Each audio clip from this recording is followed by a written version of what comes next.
پاکستان نے علاقائی امن کے لیے بھارت کے ساتھ جنگ بندی مفاہمت پر اتفاق کیا ہے اور اسے برقرار رکھنے کے لیے پرعزم ہیں۔ بھارتی قیادت کے حالیہ اشتعال انگیز بیانات پر تشویش ہے۔ جارحیت ہوئی پاکستان اپنا خود مختاری اور علاقائی سالمت کا بھرپور دفاع کرے گا۔ وزیر اعظم شہباز شریف کی آذربائیجان کے صدر سے ٹیلی فونک گفتگو۔ کہا، جموں کشمیر کا تنازع جنوبی ایشیا میں عدم استحکام کی بنیاد ہے، جسے اقوام متحدہ کی سلامتی کونسل کے قراردادوں کے مطابق حل کیا جانا چاہیے۔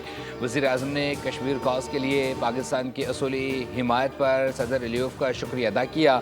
دونوں ممالک ہمیشہ سچے بھائیوں کی طرح ایک دوسرے کے ساتھ کھڑے رہے ہیں۔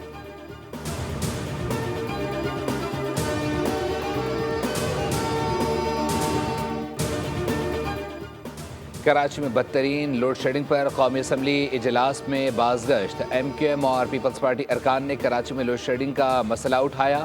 شاہدہ رحمانی نے کہا، کراچی میں 14 سے 16 گھنٹے لوڈ شیڈنگ ہے۔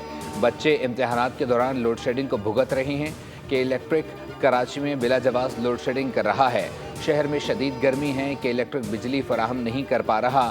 پی پی رہنما شگفتہ جمانی نے کہا، سندھ میں درجہ حرارت 50 ڈگری تک پہنچتا ہے۔ شدید گرمی میں ایک تو لوڈ شیڈنگ ہو رہی ہے، اوپر سے کہ الیکٹرک والے وولٹیج کم کر دیتے ہیں اور بل زیادہ بھیجتے ہیں۔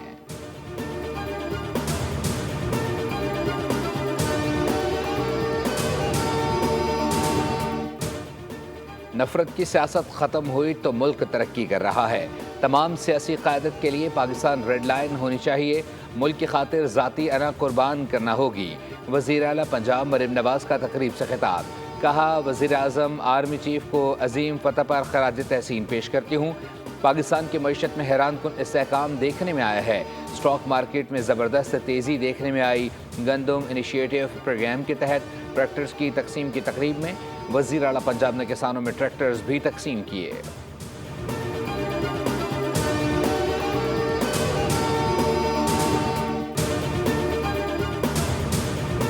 امن پسند قوم ہے، جنگ نہیں چاہتے۔ پاکستان جنگ کا خواہاں نہیں۔ بھائی چارے اور امن کی ترغیب کو کمزوری نہ سمجھا جائے۔